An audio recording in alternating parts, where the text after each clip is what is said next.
Point అది. కానీ అదే మళ్ళీ ఏంటంటే ఇంత పెద్ద భారీ చిత్రం చేస్తూ కామ్గా కూల్గా ఉండడం కూడా పెద్ద విషయమే డెఫినెట్గా. అది ఎలా మేనేజ్ చేస్తారో మరి మీరేమన్నా చెప్పాలి మాకు. ఏదండి నాకు అంత తొందరగా ఏది అంత కోపం రాదు, చాలా టైం తీసుకుంటాను. అంటే మాకు చెప్తున్నారా లేకపోతే మేము ఇంటర్నల్గా కూడా కనుక్కుంటాం? కనుక్కోండి, పర్లేదు, ఎవరైనా చెప్తారు. అంతేనా? Okay okay. జరిగిన అఫ్ కోర్స్ మాకైతే ఎప్పుడు ఇలాగా స్మైల్తోనే కూల్గా కనిపిస్తుంటారు. సో అనిల్ గారు అయితే ఇంకా చెప్పక్కర్లేదు, ఎంటర్టైన్మెంట్కి కేర్ ఆఫ్ అడ్రస్. కానీ మెగాస్టార్తో అనిల్ రావిపూడి గారు కలుస్తున్నారు అన్న మూమెంట్, ఇది టాక్ వచ్చినప్పటి నుంచి కూడా మాలో ఎక్సైట్మెంట్ పెరుగుతూనే వచ్చింది. ఎందుకంటే వి ఆల్ లవ్ చిరంజీవి గారు ఇన్ ఎంటర్టైన్మెంట్ స్పేస్. అంటే ఆయనలోని మాస్, యాక్షను, డ్రామా ఎన్ని చూసినా we always crave for that comedy space. కాబట్టి అది కూడా మీ టైమింగ్. సో మీరు అసలు రాసేటప్పుడు కానీ కథ అనుకున్నప్పుడు కానీ you definitely want to make it most of it కదా. ఎలా ఏమనుకున్నారు అసలు? What was running through your mind? అంటే అదే మీరు అన్నట్టు ఫ్యామిలీ ఎంటర్టైనర్, ఫ్యామిలీ స్పేస్లో ఆయన ఈ మధ్యకాలంలో చేయలేదు. ముందు దాంట్లో ఒక కథ రాయాలి.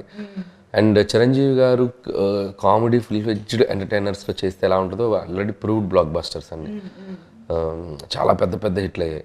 బట్ ఆయన కంబ్యాక్ తర్వాత అంత ఫుల్ సినిమా ఆయన చేయలే. సో నాకు అవకాశం వస్తే బాగుండే, నేను ఎప్పటి నుంచి ఎదురు చూస్తున్నాను. సో ఆయన కథ చెప్పగానే ఫస్ట్ దాంట్లో ఉన్న సోల్ యాక్సెప్ట్ చేశారు ఆయన. సో కథ బాగుంది, బేస్ బాగుంది, ఎమోషన్ బాగుంది. ఇక నీ ఇష్టం, దీంట్లో నువ్వు ఎంత గేమ్ ఆడితే అంత రేంజ్ అవుద్ది, ఇక చేసుకోపో అని వదిలేశారు నన్ను. ఇక వదిలేసాక ఖచ్చితంగా ఒక 1.5 monthకి ఫుల్ నరేషన్ ఇచ్చాను ఆయనకి. ఫస్ట్ హాఫ్ ఒకసారి, సెకండ్ హాఫ్ ఒకసారి. అసలు ఆయన ఫుల్ హ్యాపీ అయ్యారు. అక్కడి నుంచి 8 నెలలు ఏం జరిగిందో, ఎలా గడిచిపోయిందో, అసలు అదొక రైడ్, పిక్నిక్ లాగా ఆయనతో ఒక ఎన్నో వండర్ఫుల్ ఎక్స్పీరియన్సెస్, మెమరీస్, ఆయనతో కూర్చొని ముచ్చట్లు. రోజులు చేసుకుని ఉండొచ్చు కదా, ఎక్కువ రోజులు సార్తో ట్రావెల్ చేయడానికి.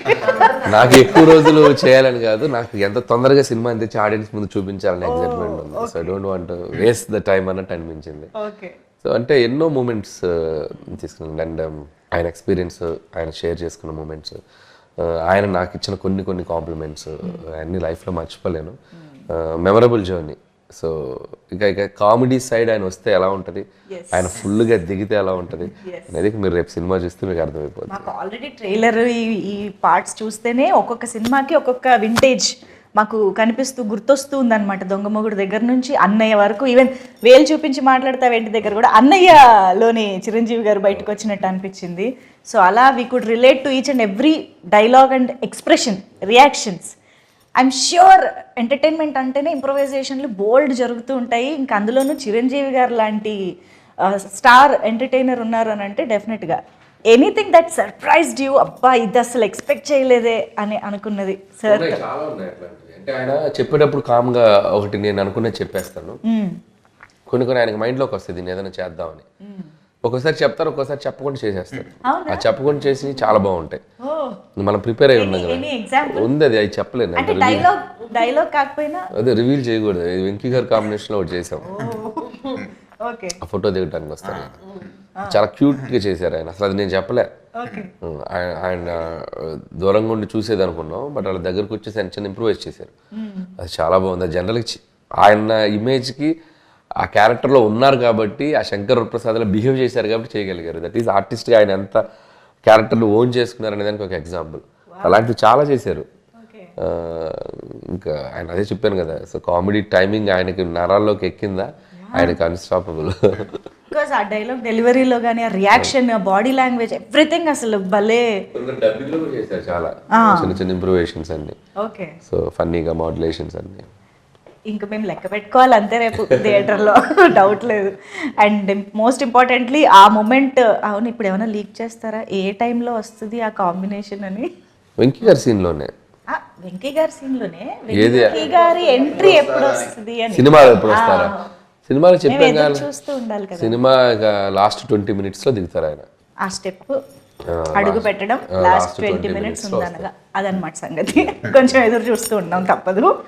So that moment I'm sure థియేటర్లు మొత్తం వాళ్ళిద్దరు కలుసుకోవటం, వాళ్ళిద్దరు మాట్లాడుకోవటం, వాళ్ళిద్దరు అల్లరి చేయటం, తెలుగు ప్రేక్షకులు ఇంకో 2-3 సంక్రాంతులు గుర్తుపెట్టుకునేలా ఉంటుంది. అంటే మన తెలుగు ప్రేక్షకులకి 4 pillars ఆఫ్ తెలుగు ఇండస్ట్రీ అని అంటాం. అందులో 2 pillars ఒక స్క్రీన్ పైన పండక్కి చూస్తున్నామంటే అసలు never before ever after kind మీ డైలాగే చెప్పాలి.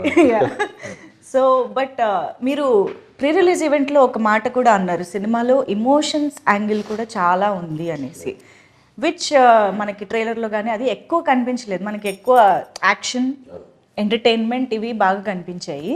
ఇమోషన్ సైడ్ గురించి మీరు ఏం చెప్తారు? మేము ఎంతవరకు ఎక్స్పెక్ట్ చేయొచ్చు? కథకి ఎంత అవసరమో అంతే చేసేవాడిని అది, బట్ చాలా బ్యూటిఫుల్గా బ్లెండ్ అయింది కథలో. అండ్ నయనతార అండ్ ఇద్దరు పిల్లల మధ్య జరిగే డ్రామా కానివ్వండి, చిరంజీవి గారి మధ్య పిల్లలతో ఉండే మూమెంట్స్ కానివ్వండి, చాలా లైవ్లీగా ఉంటాయి, చాలా టచింగ్గా ఉంటాయి. అండ్ ఉన్న ఒక 2-3 సీక్వెన్స్లు కూడా అది మనకు ఒక తెలియని ఒక అనుభూతుల్ని క్రియేట్ చేస్తాయి. అండ్ ముఖ్యంగా సెకండ్ హాఫ్లో ఎక్స్ట్రాడినరీ అత్త కోడల మధ్య ఒక సీక్వెన్స్ ఉంటుంది. I don't want to reveal it, but దాంట్లో కొన్ని పాయింట్స్ కానీ మాట్లాడుకున్న కాన్వర్జేషన్స్ కానీ కొద్దిగా కొత్తగా ఫీల్ అవుతాం. ప్రజెంటేషన్ ఆఫ్ ద అంటే కొద్దిగా ఇలా కూడా ప్రజెంట్ చేయొచ్చు సీన్స్ని, మంచి మ్యాటర్స్ చెప్పాం.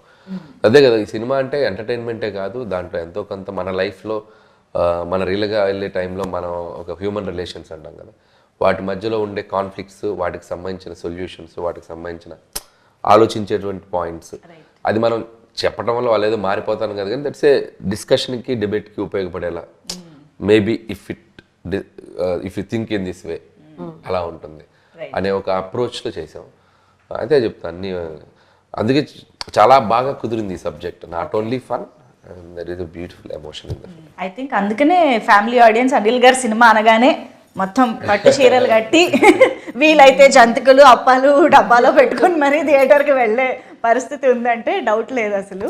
అండ్ ఈసారి మామూలుగా అయితే వైఫ్ అండ్ హస్బెండ్ కాంబినేషన్లో మనకి రిలేటబుల్ కంటెంట్ మీ నుంచి చాలా వచ్చింది. మామూలుగా సంక్రాంతి అంటేనే అల్లుళ్ళ టైము, మీరు ఈసారి ఇంకా అల్లుళ్ళకి టిప్స్ ఇస్తున్నట్టున్నారు కదా, అత్తగారిని మామగారిని ఎలా వేధించాలి, ఎలా ఆడుకోవాలి.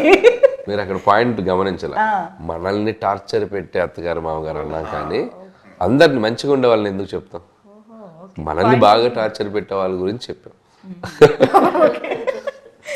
ఓకే, సో ఈసారి అలా మొత్తం ఫ్యామిలీ మొత్తాన్ని కవర్ చేయబోతున్నారు. అండ్ ఈ మొత్తం ఏదైతే ఎక్సైట్మెంట్ ఉందో దీన్ని డెఫినెట్గా ఎన్హాన్స్ చేసి మమ్మల్ని ఆబ్వియస్గా ఒక మ్యూజికల్ హిట్గా కూర్చోబెట్టింది డెఫినెట్గా భీమ్స్ గారి పాటలు. అంటే నాకు తెలిసి ఒక్కొక్కళ్ళకి ఒక్కొక్క పాట ఇచ్చినట్టున్నారు మీరు. మీసాల పిల్ల యూనో వైఫ్ అండ్ హస్బెండ్ అలాగా, శశిరేఖ ఏమో లవర్స్కి ఇచ్చినట్టు, అండ్ మాస్ పాట ఆబ్వియస్గా మెగా విక్టరీ సాంగ్, ఇలా ఒక్కొక్క జాన్రా స్ప్రెడ్ చేసినట్టు అనిపిస్తుంది. ప్లాన్డా ఇలా ఒక్కొక్కళ్ళకి ఒక రిలేటబుల్ సాంగ్ అలా ఉన్నాయి. సో శశిరేఖ వచ్చేసి కథలో వాళ్ళు పెళ్లికి ముందు జరిగేటువంటి ఒక సిచ్యువేషన్గా వచ్చే పాట, మీసాల పిల్ల అంటే పెళ్లి అయిన తర్వాత జరిగే పాట. సో వెంకీ చిరంజీవి గారిది it's like mass number. And opening song వచ్చేసి అది ఇంట్రోకి ఒక కొద్దిగా ట్రెండీగా చేసాం అది. అది మేమే అంటే మాకే సర్ప్రైజింగ్ ఎలిమెంట్ అది. ముందు అసలు ఏదేదో అనుకుని ఫైనల్ గా ఆ సాంగ్ వచ్చింది. అది ఈ రోజు షేక్ చేసేసింది అందరినీ. సో దట్ ఈస్ మామూలుగా ఏ పాట వచ్చినా ఈ మధ్య కాలంలో ఈ పాటలో హుక్ స్టెప్ ఏ ఉంది అని అడుగుతూ ఉంటాము, అలాంటిది పాటే హుక్ స్టెప్ అయింది. సో ఎలా ప్లాన్ చేశారా హుక్ స్టెప్ అనేది? రామ్ జోగేష్ శాస్త్రి గారు ఇచ్చిన ఐడియా, లిరిక్ రైటర్. మనకి అక్కడ మేము ఒకటి ఏదో సరే ఫస్ట్ ఏదో జిల్లిల్లమ్మ ఏదో అన్నాడు అతను, డోరెమఫ సరేమప్ప డోరెమఫ ఏదో అన్నాడు ఆయన. మేము రఫ్ ట్యూన్ కదా అనుకున్నాం, బట్ రామ్ జోగి గారు ఒక 8 ఆప్షన్లు రాశారు. దానికి ఏమేమి పెట్టచ్చు 8 ఆప్షన్లు అందరికి హుక్ స్టెప్ నచ్చింది. సో వీళ్ళు పుట్టు హుక్ స్టెప్ అని అందరూ మొదలెట్టాం. ఐ థింక్ చిరంజీవి గారు అండ్ వెంకటేష్ గారు కలిసి ఆయన ఒక కేమియో చేస్తున్నారంటేనే మాకు ఎక్సైట్మెంట్. అంటే వాళ్ళిద్దరు కలిసి ఒక పాట కూడా చేస్తున్నారనే ఇది I think it's added bonus అని చెప్పాలి. హౌ డిడ్ యూ క్రియేట్ అసలు వెంకటేష్ గారిని ఇంక్లూడ్ చేద్దాము అన్న థాట్ వచ్చిన దగ్గర నుంచి మొత్తం ఎగ్జిక్యూషన్ వరకు? అంటే వెంకీ గారిని ఫస్ట్ కథ చెప్పినప్పుడు ఇట్స్ లైక్ చిరంజీవి గారు గైడ్ చేశారు, ఇలాంటి ఈ కథలో ఇంకొక స్టార్ కూడా వస్తే బాగుంటుంది, సో ఇలా వస్తే ఎలా ఉంటుందో ఒకసారి ఆలోచించు. ఆయన ఒక చిన్న హింట్ ఇచ్చారు. హింట్ ఇచ్చాక ఇక మేము దాన్ని అల్లుకుని పోయాం టీం అంతా దాన్ని. అంటే అది చాలా ఛాలెంజ్, అది నాట్ ఈజీ. పేపర్ మీద దాన్ని వర్కౌట్ చేయటం, దాన్ని స్క్రీన్ మీదకి తీసుకురావటం, అంటే ఇద్దరు హీరోని బ్యాలెన్స్ చేయటం, ఆ హీరోకి మధ్య డైలాగ్స్ రాయటం, మేనరిజమ్స్ క్రియేట్ చేయటం, it's like very tough process. And we went through that. చేసాము, చక్కగా పేపర్ మీద తెచ్చుకొని హీరో గారికి నరేట్ చేసేసరికి అసలు నేను ఊహించలేదు నువ్వు ఎంత అద్భుతంగా చేసుకొస్తావని. సూపర్ అబ్బాయి, ఇది స్టాండ్అవుట్ అవుద్ది బ్లాక్ అని చెప్పి ఆయన చాలా హ్యాపీ ఫీల్ అయ్యారు. ఇక వెంకీ గారు ఇంకా చిరంజీవి గారి మీద అవుట్ ఆఫ్ రెస్పెక్ట్, నా మీద అవుట్ ఆఫ్ లవ్, ఈ జస్ట్ ఎంటర్ అయిపోయారు. అసలు ఏంటి ఏం లేదు, ఈ జస్ట్ ఎక్స్పీరియన్స్డ్ ఎవ్రీథింగ్. అంత దాన్ని అలా ఒక మ్యాజికల్గా మాకు వచ్చి సపోర్ట్ చేసి వెళ్ళిపోయారు. మీకు ఆల్మోస్ట్ వెంకటేష్ గారితో కంటిన్యూస్ గా వర్క్ చేస్తున్నట్టే ఉందేమో కదా. అదే లాస్ట్ 4 years లో 4 ఫిలిమ్స్ చేశారు. F3 అదే సంక్రాంతి కరోనా తీసేస్తామంటే లాస్ట్ 5 years లో 4 ఫిలిమ్స్ చేసినారు. అదే కంటిన్యూస్ గా ఆల్మోస్ట్ చేస్తున్నట్టే. Yeah, but such a sweet person. I think so sweet of him to do this. And I think victory Venkatesh గారికి on screen name like Pellikani Prasad అని చాలా ముద్దుగా అందరం పిలుస్తూ ఉంటాం. అలాంటిది ఇక్కడ పెళ్ళైన ప్రసాద్, పెళ్లికాని ప్రసాద్ కలుస్తున్నారు అనమాట స్క్రీన్ పైన. అవును, పెళ్ళైన మన శంకర వరప్రసాద్ గారు. ఆ యాంగిల్లో ఏమైనా వర్కౌట్ చేయాలి. అది బాగా గెస్ట్ చేశారు మీరు. రియల్లీ చాలా మంచి గెస్ట్ అయింది. Okay, let's see. బట్ ఆయన పేరు ప్రసాద్ కాదు, సినిమాలో కాదు, వెంకీ గౌడ.